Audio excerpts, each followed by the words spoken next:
अस्सलाम वालेकुम। जी अस्सलाम वालेकुम फैसल भाई। जी वालेकुम जी, कौन साहब? प्राइम मिनिस्टर साहब को मेरा सलाम। मैं उनसे एक अर्ज करना चाहता हूँ कि ये जो आपने ये कोरोना के ऊपर जो टाइमिंग थी, आपके रस्तू साहब ने जो है तो टाइमिंग कम की थी, तो इसकी वजह से बाजारों में बहुत ज्यादा रश बढ़ गया था, तो जिसकी वजह से कोरोना का मसला पैदा हुआ है। और नंबर दो, मैं आपको ये बताना चाहता हूँ, जो वैक्सीन सेंटर है वहाँ इतना स्लो प्रोसीजर है कि 3-3, 4-4 घंटे वहाँ बारी नहीं आती है। और नंबर 3, मैं प्राइम मिनिस्टर साहब को ये एक बात पूछना चाहता हूँ कि आप उम्रे से जब वापस आए हैं, ताज़ा उम्रा करके आए, और आप अपनी ईमानदारी से बताएं कि आप अपने मंशीरों और वजीरों से आप मुतमिन हैं? अच्छा, पहले तो मैं ये बात हमारी अंदर काफ़ी इसके ऊपर गुफ्तगू हुई है कि हम अब क्या करें कि एक तरफ हम चाहते हैं कि लोग जमा ना हो, तो ताकि कम हम शॉपिंग आवर्स कम कर दें। दूसरी तरफ ये बिल्कुल आपकी बात ठीक है कि जब आप कम करते हैं तो वो ज़्यादा लोग आ जाते हैं, तो वो असल तो मसला ये है ना कि लोगों को जमा ना करें हम। ये है, इसके ऊपर बड़ी डिबेट हुई है आपस में, और हमारी NCOC जिसने अभी तक बड़ा ज़बरदस्त काम किया है, तो वहाँ एक्सपर्ट्स बैठे होते हैं, वो हर रोज़ सुबह इसी चीज़ के ऊपर पूरी गुफ्तगू करते हैं। ये सोच लेंगे इस चीज़ के ऊपर आगे। लेकिन मैं सिर्फ ये कहना चाहता हूँ कि अभी इस वक्त ये जो ईद की छुट्टियाँ, अगर हम इसके ऊपर एहतियात कर लें, मैं फिर से कहता हूँ एहतियात कर लें, ये इतना हमें फ़ायदा होगा, क्योंकि जो आगे हमें मुश्किल काम करने पड़ेंगे, जिसमें मतलब एरियाज़ को लॉकडाउन करना पड़ेगा या रिस्ट्रिक्शंस लगानी पड़ेंगी, जिससे मेरा सिर्फ मसला ये है कि वो गरीब आदमी मुतासर होता है, कमज़ोर आदमी, छाबड़ी वाले, वो जो बेचारे मेहनत कश हैं। हमारी तरह के लोगों को क्या फ़र्क पड़ेगा, आप लॉकडाउन भी कर देंगे, हम अपने घरों में चले जाएंगे। तनख्वाह, ये जो गवर्नमेंट सर्वेंट्स हैं, इनकी तनख्वाहें मिल रही हैं, उनको भी नहीं फ़र्क पड़ता। लेकिन वो जो हर रोज़ पैसे कमा के अपने घर में पैसा लेके जाता है अपने बीवी बच्चों को खाना खिलाने के लिए, वो पिस जाता है। मैं फिर से आपको बता रहा हूँ, 22 करोड़ लोग हिंदुस्तान के अंदर गुर्बत की लकीर से नीचे गए हैं जब से उन्होंने लॉकडाउन लगाया है, और इसलिए वो अब नरेंद्र मोदी डर है लॉकडाउन लगाते हुए, हालांकि वहाँ अब तबाही मची हुई है। उसको डर ये लग गया है कि अगर मैं फिर से लॉकडाउन लगाया, हालांकि कई शहरों में लग गया हिंदुस्तान में, क्योंकि वहाँ जिस तरह हालात हैं आपके सामने हैं, आप अब जब तस्वीरें देखें तो बड़े हमें तकलीफ़ होती है देख के। लेकिन उसको पता है कि अगर लॉकडाउन लगाया उस तरह, तो ये जो सारा निचला तबका है, जो इनफॉर्मल लेबर है, ये तो तबाह हो जाएगा। तो अमीर मुल्कों के अंदर गरीब लोगों का बुरा हाल है, जो अमीर मुल्क में भी हैं, तो यहाँ हमारा तो बहुत बुरा है। इसलिए मैं आपसे बार बार ताकीद करता हूँ कि पूरी तरह एहतियात करें। ये सिंपल चीज़ है, ये तो इतना मुश्किल नहीं है ना, हर जगह बस यही लगा के फिर इसी से नीचे आ जाता है। अच्छा, दूसरी बात आपने की वजीरों, हाँ अच्छा, वैक्सीन का मैं आपको बता, देखें हम कोशिश कर रहे हैं, दुआ करें हम काम, सारी दुनिया में वैक्सीन की कमी हो गई है। हम कोशिश कर रहे हैं कि पाकिस्तान के अंदर मैन्युफैक्चर की जाए वैक्सीन, इसके अंदर हमारी बातचीत चल रही है, और इंशाअल्लाह खुशखबरी देंगे आपको। और एक और चीज़ उन्होंने पूछी थी कि ईमानदारी से बताएं कि क्या आप अपने वज़रा की कारकर्दगी से खुश हैं? देखें, ये ऐसे है कि 11 खिलाड़ी हैं मेरी टीम में, हर कोई तो सुपरस्टार नहीं होता, कोई अच्छा करता है, कोई बुरा करता है। जो बहुत ही बुरा करता है उसको टीम से निकाल के दूसरे को ले आते हैं, जो अच्छा करते स्टार्स होते हैं तो वो तो सबके सामने आ जाते हैं। हमारे कई वज़रा बड़ा ज़बरदस्त काम कर रहे हैं, और कई वज़रा अगर वो अच्छा काम नहीं करेंगे तो फिर टीम बदलनी पड़ेगी। ये आप इसका जवाब है। अगले कॉलर हमारे साथ जी, अस्सलाम वालेकुम। अस्सलाम वालेकुम जी। 051 जी, कौन सा बात करें? जी मैं मोहम्मद अयाज बात कर रहा हूँ। जी अयाज, रावलपिंडी से। जी सवाल पूछिएगा जी। सर, मैं दोनों हाथों से माजूर हूँ, और बचपन से खान साहब को जाना, क्रिकेट खेलते जाना, मेरा बचपन इसी में गुजरा है कि खान साहब को क्रिकेट खेलते देखिए, मैं बहुत बड़ा इनका फैन हूँ। तो मुझे कुछ नहीं चाहिए इनसे, बात यह है कि 5 मिनट की जाना मुलाकात दरकार है। जी, मुलाकात आप प्लीज़ ایم ایس صاحب پلیز ان کو آرگنائز کریں. جی اگلے کالر ہمارے ساتھ 0519224900 پر کون ہیں؟ جی السلام علیکم. جی وعلیکم السلام. میں فیصلہ ماہ سے بات کر رہا ہوں گریس سے. جی 12 سال سے گریس میں مقیم ہوں. میں منڈی باولدین کا رہنے والا ہوں. گوجرا منڈی باولدین میں میری ایک دکان ہے جو 2013 میں خریدی تھی. 3 مرلے کی دکان ہے جس کے ایک مرلے کے اوپر ڈی ایس پی راجہ فخر محمود ملکوال میں اس نے قبضہ کیا ہوا ہے, قبضہ کرایا ہے.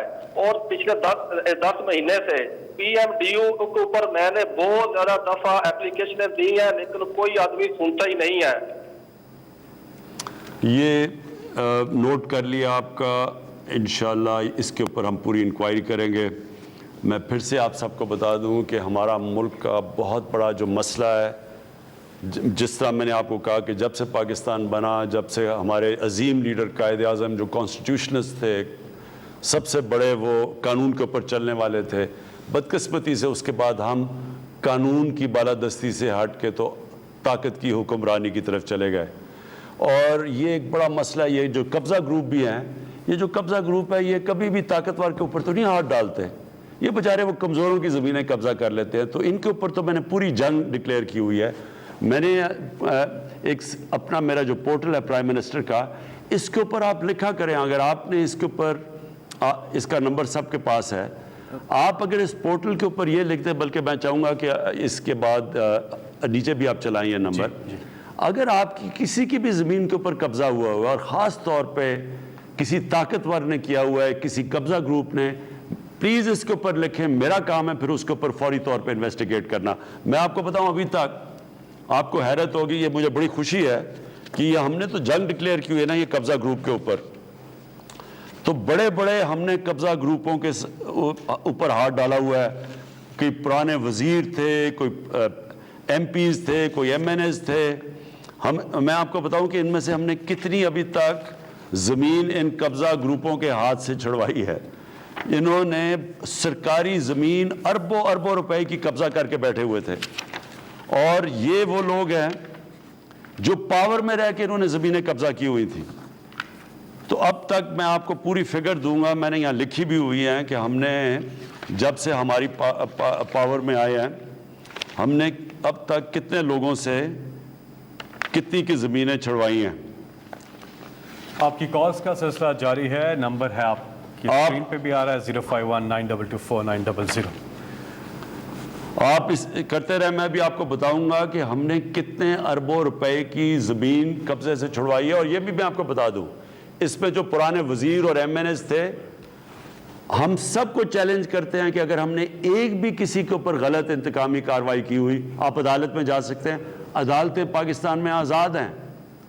اور میں آج آپ کو کہہ رہا ہوں کہ ایک بھی ان میں سے نہیں جائے گا, کیونکہ ہم نے سارے لینڈ ریکارڈز کے یہ قبضے چھڑوائے ہیں. یہ تو طاقتور ہیں. اور اس میں کئی ایک ایم این اے جس نے اربوں روپے کی زمین قبضہ کی ہوئی تھی, جو نون لیگ کی جو سینئر مریم نواز ان کے ساتھ جا کے کھڑی ہو گئی اور ان کے ساتھ کہا جی بڑا ظلم ہوا ہے. کیوں نہیں آپ جا کے عدالت میں پیش کرتے, کیوں آپ لینڈ ریکارڈز نہیں پیش کرتے؟ میں ایک منٹ یہ بھی آپ کو دکھا دوں ابھی تک کتنے ہیں. ابھی تک جی ہم نے 21,000 ایکڑ زمین خارج کروائی ہے جو کہ قبضے ہوئے تھے. 21,000 ایکڑ زمین, اس کی جو ویلیو ہے, جو اس کی قیمت ہے 27 ارب روپے کی زمین ہے جو ہم نے چھڑوائی ہے ابھی تک. جی آگے. جی پرائم منسٹر صاحب, انہوں نے ایک اور التجا کی تھی گریس سے جو ہمارے کالر تھے, انہوں نے کہا تھا کہ جو پورٹل ہے پی ایم ڈی یو جو ہے اس پر 2 دفعہ یہ کر چکے ہیں شکایت, لیکن وہ ادھر ایڈریس نہیں ہو رہی ہے, انہیں کوئی جواب نہیں آ رہا ہے. اگر وہ آپ بھیج دیں جو جدھر آپ نے ان کو بھیجا, وہ ہمیں ذرا کس طرح بھجوائیں گے آپ ہمیں؟ آپ اپنا کال, اپنا نمبر دے دیں, ہم آپ کو کانٹیکٹ کریں گے. آپ کی وہ جو آپ نے پورٹل پہ بھجوائی ہے وہ ہم ابھی چیک کر کے دیکھتے ہیں کہ کیوں نہیں آئی آپ کی. وزیر اعظم آفس آپ سے رابطہ کرے گا. جی اگلے کالر ہمارے ساتھ. السلام علیکم. جی وعلیکم السلام سر بھائی. جی کون صاحب؟ سر عثمان افضل اٹلی سے بات کر رہا ہوں. جی عثمان بھائی, کیا سوال ہے؟ جی پرائم منسٹر صاحب سے بات کیجیے گا, آپ کا سوال. جی السلام علیکم وزیر اعظم صاحب. ہلو. جی آ رہی آواز. प्राइम मिनिस्टर साहब, मैं 2012 से इटली में मौजूद हूँ, माँ बाप का अकेला बेटा हूँ। तो मैं बहुत तकलीफ में हूँ। जो मेरे चाचू ने हमारी जमीन पे कब्जा कर लिया, हम किराए के घर में रहे, उन्होंने घर से मार पीट के मेरे माँ बाप को निकाल दिया है। कल उन्होंने कब्जा कर लिया हमारी जमीन के ऊपर, और पुलिस वाले नाल साथ मिले हुए हैं, कोई सुनवाई नहीं हो रही, कहीं नहीं सुनवाई। जो मैं पैसा कमा रहा हूँ अदालतों में जा रहा है, पुलिस वाले ले रहे हैं, साथ वाले चौधरी ले रहे हैं। अच्छा, मैं इस वक्त हमने जो इस्लाहात की हैं, ये बड़ा मसला पाकिस्तान में कि जब ज़मीन का केस अदालत में जाता है तो वो फिर आपके बच्चे ही, अगर मैं केस करूँगा तो बच्चों के टाइम में शायद वो केस का हल हो जाए, यानी 30-30, 40-40 साल केस पड़े रहते हैं। हमने एक सिविल प्रोसीजर कोड के अंदर इस्लाहात की है। आज पख्तूनख्वा के अंदर वो चल रही हैं, आज इस्लामाबाद में वो इस्लाहात है कि वो केस ज़मीन का भी हो तो वो 1 साल के अंदर हल होगा।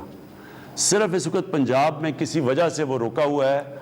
हमने पंजाब की असम्बली ने भी उसको पास किया हुआ है। ये मैं चेक करूँगा किधर फंसा हुआ है। मेरे ख्याल में अदालत ने कोई ऑब्जेक्शन लगाया हुआ है उसके ऊपर।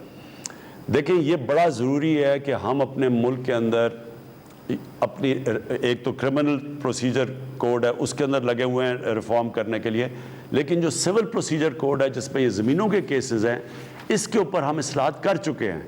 लेकिन अभी तक जो पंजाब के अंदर ये नहीं हुई, और ये प्लीज़ हम चेक करना, आपने बताना है कि पंजाब में किस वजह से रुकी हुई है। उससे होगा ये कि आपके 1 साल में मसले हल हो जाएंगे। लेकिन आपका जो केस है, आप मेहरबानी करके हमें ये बात में मैंने नोट कर लिया आपका नंबर, हम आपसे बात करेंगे और फिर देखेंगे कि हम कानून के तरीके से कैसे आपका छुड़वा सकते हैं। जी, आपकी कॉल्स का सिलसिला मुतवातर जारी है। बहुत सी लोग की कॉल नहीं मिल पा रही होगी कि बहुत ज़्यादा लोग इस वक्त कॉल कर रहे हैं और मल्टीपल लाइंस भी मौजूद हैं। आप ज़रूर कोशिश कीजिए और आपकी कॉल इंशाल्लाह मिल जाएगी। अब इस वक्त हम एक वक्फा ले रहे हैं और वक्फे के बाद फिर दोबारा हाजिर होंगे।